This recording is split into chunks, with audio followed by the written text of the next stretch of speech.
समस्त मुक्ति क्षेत्रों में श्रेष्ठ कहा गया। मुक्ति क्षेत्रों में काशी को सबसे श्रेष्ठ पुराणों में कहा गया है। भागवत जी में लिखा है जितने मुक्ति क्षेत्र हैं उसमें काशी ह्यनुत्तमा, काशी सर्वोपरि है। भागवत जी के 12वें स्कंद में सुखदेव जी महाराज कह रहे हैं।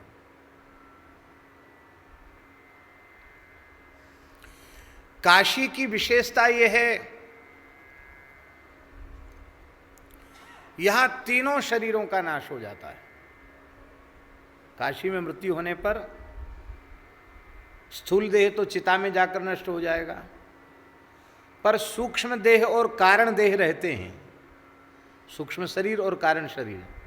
पर काशी की विशेषता यह है कि वहां मृत्यु होने पर, दाह संस्कार होने पर कारण शरीर भी भस्म हो जाता है और सूक्ष्म शरीर भी भस्म हो जाता है। और जब तक सूक्ष्म और कारण नष्ट नहीं होंगे तब तक मोक्ष नहीं होगा।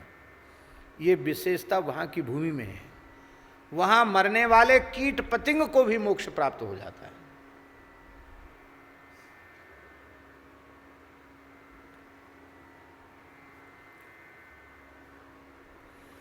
तो मुक्ति क्षेत्रों में काशी सबसे श्रेष्ठ है। और हमारे वैदिक सनातन धर्म के अनुसार, ऋषियों की मान्यता के अनुसार, मनुष्य के उद्धार में, आप गरुड़ पुराण उठा करके देखो अथवा अन्य पुराणों में, गाय के दान को वैतरणी धेनु कहा गया। इसका मतलब है, हमारे यहाँ यह मान्यता है कि भैया गैया का दान करके मरा तो मोक्ष हो गया।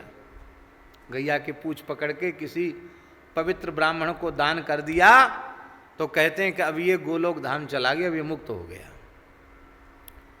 तो काशी को कामधेनु गाय के रूपक में गोस्वामी जी ने इसलिए प्रस्तुत किया कि काशी मुक्ति प्रदा है और गाय भी मुक्ति प्रदा है।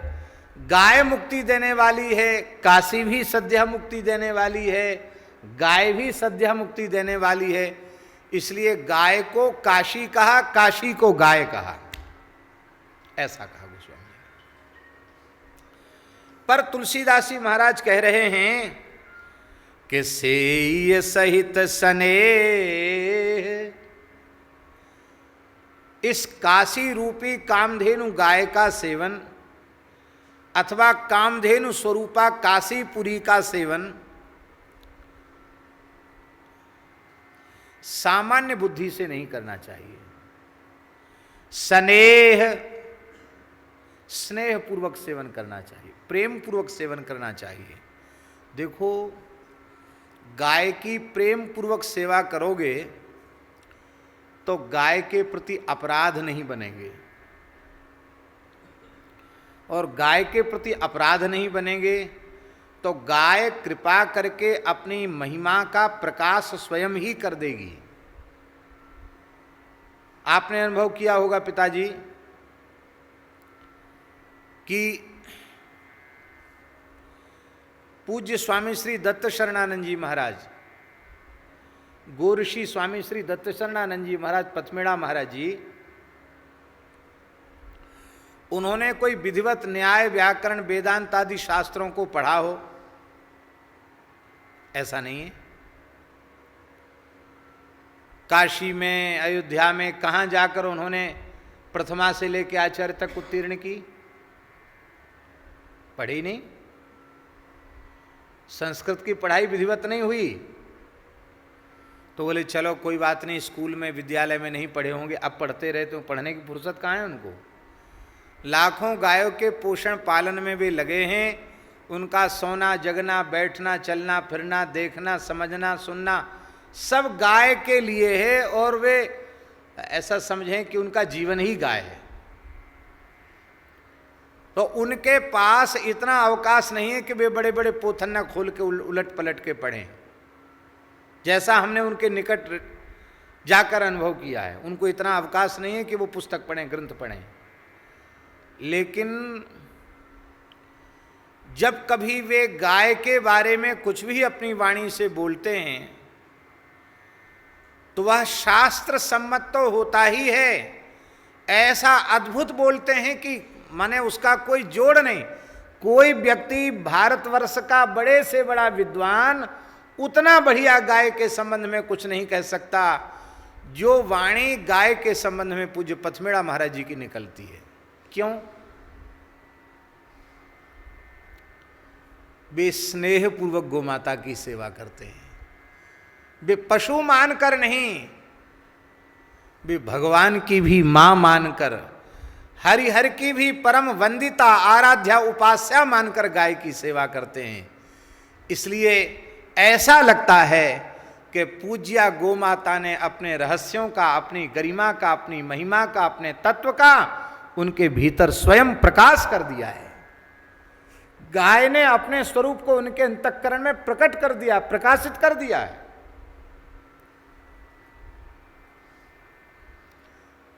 ये बात हमने इसलिए कही कि ये प्रेम पूर्वक सेवा की विशेषता है। प्रेम जहां भी होगा ना, वहां तत्वबोध अवश्य हो जाएगा। बड़े बड़े ऋषि मुनि महात्मा ये ताल ठोक कर नहीं कह सकते हैं कि हे राम जी हम आपके तत्व को जानते हैं। कह सकते हैं? शास्त्रों के मर्मज्ञ विद्वान, बड़े बड़े योगी यति तपी घोषणा नहीं कर सके। और बिना पढ़ा लिखा केवट, जो कहता केवट की जात कछु वेद ना पढ़ाइयो, हम तो केवट जाति के वेद भी नहीं पढ़े हम तो। अब वो कहता है, बहुत प्रसिद्ध चौपाई है, आप सबको याद है, मांगी नाव न केवट आना, कहे तुम्हार मरम में जाना। वो कहता मैं तुम्हारा मरम जानता हूं। लो, ब्रह्मा जी को हिम्मत नहीं है ये कहने की, वशिष्ठ जी को भी हिम्मत नहीं कि वो कहें कि हम तुम्हारा मर्म जानते हैं, है?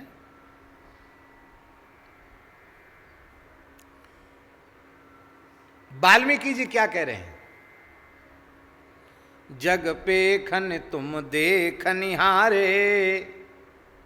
जग पेखन तुम देख निहारे, विधि हरि शंभु नचावन वारे, तेऊ न जानहि मरम तुम्हारा, और तुम्हीं को जान निहारा। लियो साहब,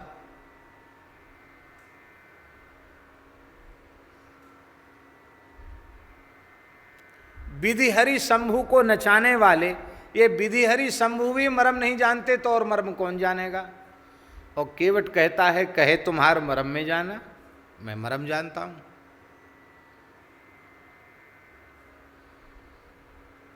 क्या वो तपस्या के बल से बोल रहा है या योग ध्यान समाधि के बल से बोल रहा है? न तपस्या उसमें है, न कोई योग ध्यान समाधि है, न कोई शास्त्रों का बोध है, पर वो कैसे बोल रहा है?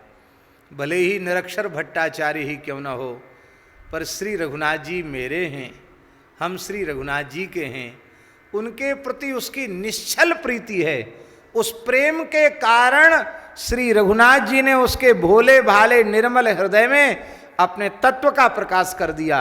और केवट बोल पड़ा कि कहे तुम्हारे मर्म में जाना, मैं तुम्हारे मर्म को जानता हूं। प्रेम होगा तो मर्म समझ में आ जाएगा। हो ये प्रेम, विशुद्ध प्रेम हो, निश्चल निष्कपट प्रेम हो। उद्धव जी बड़े भारी ब्रह्मज्ञानी, शिष्यो बृहस्पते है साक्षात, धरती में कोई पढ़ाने वाला ही नहीं था उनके लिए, देवगुरु बृहस्पति ने पढ़ाया उनको। प्रकांड विद्वान, अपने समय के सबसे बड़े विद्वान थे उद्धव जी महाराज। इतने बड़े विद्वान यहां पढ़े और यहां से फिर स्वर्ग तक पढ़ने गए इसी शरीर से, सामान्य बात तो नहीं है। और वे उद्धव जी श्री कृष्ण के परम भक्त हैं और वे जानते हैं कि श्री कृष्ण क्या हैं। बोले श्री कृष्ण परात्पर परतत्व हैं, कृष्णस्तु भगवान स्वयं, जानते हैं इस तत्व को। और वे कहते भी हैं गोपियों से कि गोपी क्या तुम चर्चा करती हो उनके बारे में, कितना काल हो गया वेदों को उनका यश गाते गाते, वे तो था पा नहीं पाए, वे तो नेति नेति कहकर वर्णन करते हैं। अरे सामान्य जीव उनके बारे में क्या समझेगा। गोपी बोली, तुम हमारे श्याम सुंदर को भले ही मत जानो, और तुम्हारो वेद भले ही पार ना पावे हमारे श्याम सुंदर को, पर ये हमारे प्राण जीवन धन हैं, ये हमारे प्रीतम हैं, इनकी तो नसे नसे जाने हम, इनकी नस नस को जाने। ये कैसे हैं, इनकी नस नस हम जाने। लो साहब, कौन कह सके कि ठाकुर जी की नस नस हम जानते हैं। ये क्या है? क्या वे गोपियां यह नहीं समझती हैं कि ये परमात्मा ही समझती है? यदि वे ये न समझती तो ये कह ही नहीं सकती थी। न खलु गोपिका नंदनो भवान अखिल देहिना मंत्रात्मद्रेक विखन सार्थितो विश्वगुप्तये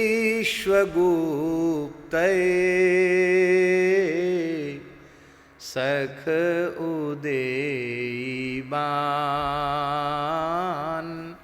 सात्वताम कुले। हे श्याम सुंदर, आप केवल यशोदा नंदन नहीं हैं, गोपिका नंदन नहीं हैं, आप तो प्रत्येक प्राणी की अंतरात्मा में विराजमान अंतर्यामी परमात्मा हैं। सबकी अंतरात्मा पर दृष्टि आपकी टिकी रहती है। आप तो ब्रह्मा जी की प्रार्थना स्वीकार करके ब्रज में अवतीर्ण हुए हैं। विखनसा अर्थिता प्रार्थिता, विखनसा मैंने ब्रह्मणा, ब्रह्मा जी की प्रार्थना पर आपने अवतार लिया है। विश्वगुप्तये, सारी धरती की रक्षा करने के लिए विप्रधेनु सुर संत हित लीन मनोज अवतार, इन सब की रक्षा के लिए आपने अवतार लिया है। हे प्रभु, तो ये बात कैसे कहती वो? ऐसे ये नहीं कर सकती थी।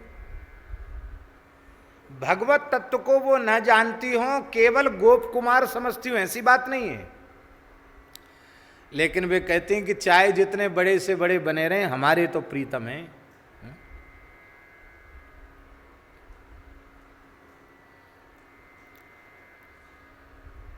अब सुप्रीम कोर्ट का मुख्य न्यायाधीश है, बड़ा ऊंचा पद है। ऊंचा पद है कि नहीं? हमारे आपके लिए, सबके लिए न्यायाधीश है, पर न्यायाधीश की पत्नी के लिए वो न्यायाधीश है।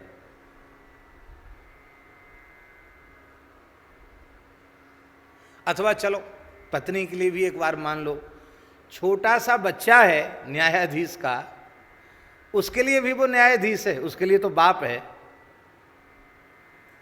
भले ही न्यायाधीश तो वो है, ये न्यायाधीश समाप्त नहीं, न्यायाधीश तो है, ये पद पर तो है, लेकिन बालक के लिए तो वो बाप है। वो छोटा बच्चा रोने लग जाए और उनको सुप्रीम कोर्ट जाने का समय हो गया, छोटा बच्चा रोने लग जाए कि मैं घोड़े पर बैठूंगा, घोड़े पर बैठूंगा,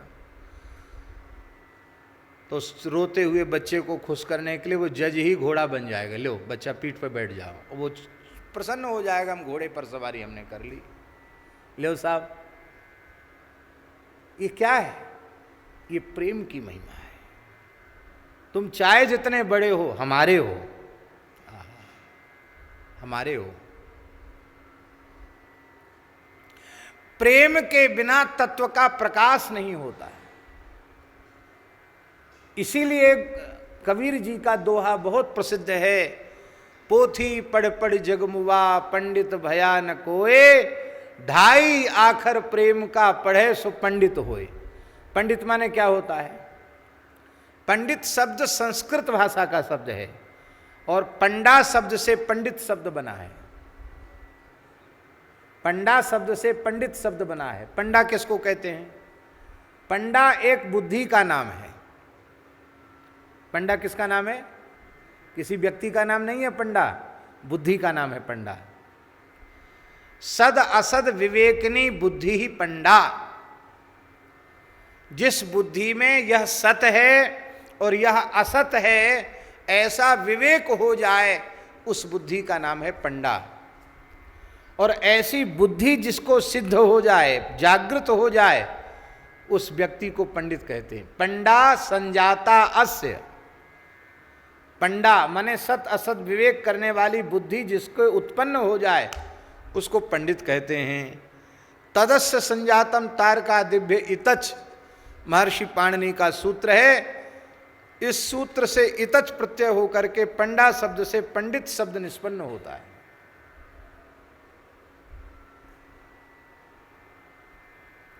सत असत का विवेक का मतलब क्या है? निर्णय हो जाना ये असत है, असत का त्याग कर देना, सत में स्थित हो जाना। सरलार्थ करेंगे तो तत्वबोध, और दार्शनिक भाषा में कहेंगे तो अपरोक्षानुभूति। ब्रह्म की दो प्रकार की अनुभूतियां हैं, एक परोक्षानुभूति, एक अपरोक्षानुभूति। शास्त्र के द्वारा जो अनुभूति हो रही है वो परोक्षानुभूति है, और जो अनुभव स्वयं को हो रहा है वो है अपरोक्षानुभूति, प्रत्यक्षानुभूति। वो प्रत्यक्षानुभूति है।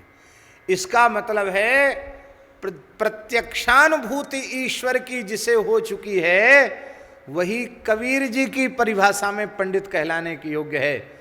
और वह प्रत्यक्ष ईश्वर की अनुभूति किसको होगी? प्रेमी को होगी, सामान्य व्यक्ति को नहीं होगी।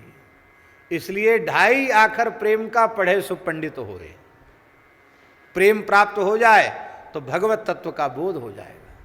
भले ही कुछ न पढ़ा लिखा हो तो भगवान का बोध हो जाएगा, और सब कुछ पढ़ा लिखा हो, वो 2.5 अक्षर पढ़ा न हो, प्रेम उसको प्राप्त न हो, तो कुछ नहीं होगा। रेवासा धाम,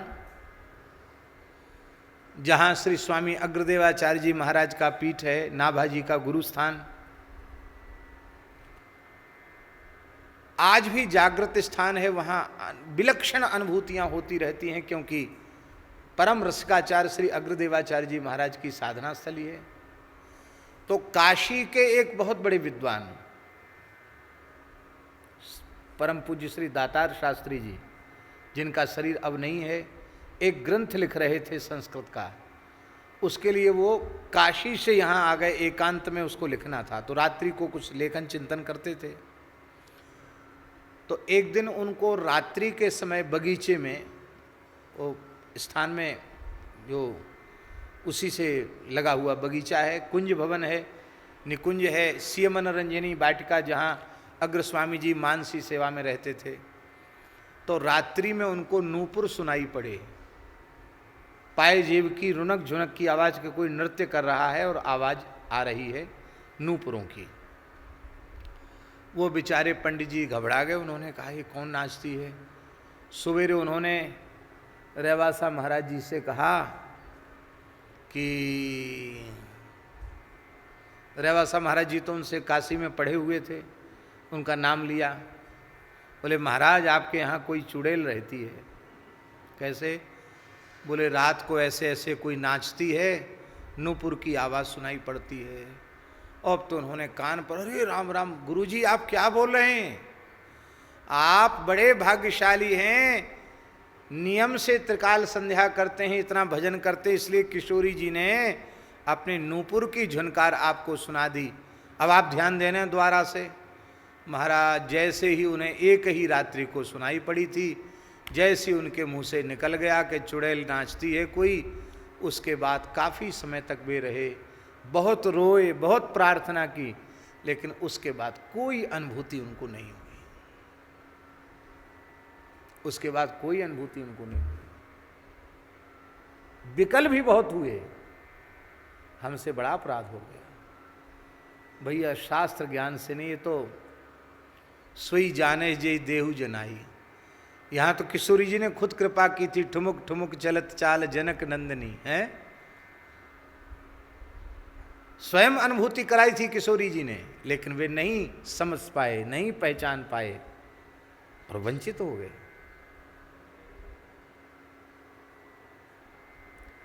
इसलिए भैया भगवत तत्व की अनुभूति न तो अपने केवल साधन से होगी, ना ही अपने शास्त्र ज्ञान से होगी, यह केवल और केवल भगवत प्रेम से होगी, विशुद्ध प्रेम से होगी। और यह प्रेम न तो हाट में बिकता है, न कहीं किसी दुकान पर मिलता है। ये तो प्रेम बिकंता मैं सुना, माथा साटे हाथ, बूझत बिलम न कीजिए, तुरंत दीजिए काट। अपना सर्वस्व न्यौछावर करो तो प्रेम मिलेगा। ये प्रेम ही ऐसा तत्व है जिसके लिए मीरा कहती हैं, मीरा जी कहती हैं, मायरी मैंने लीनो गोविंद मोल। कोई कहे सस्तो और कोई कहे महंगो, मैंने लियो है बजंता ढोल, मायरी मैंने लीनो गोविंद मोल। अंत में है मीरा के प्रभु गिरधर नागर, आवत प्रेम के मोल, मायरी मैंने लीनो गोविंद मोल। इसीलिए गोस्वामी जी कह रहे हैं कि यदि काशी के रहस्यों को समझना है तो काशी में उपेक्षा पूर्वक निवास मत करो, काशी में भाव पूर्वक निवास करो, प्रेम पूर्वक निवास करो, प्रेम सहित काशी का सेवन करो, तो काशी अपने तत्व का प्रकाश कर देगी।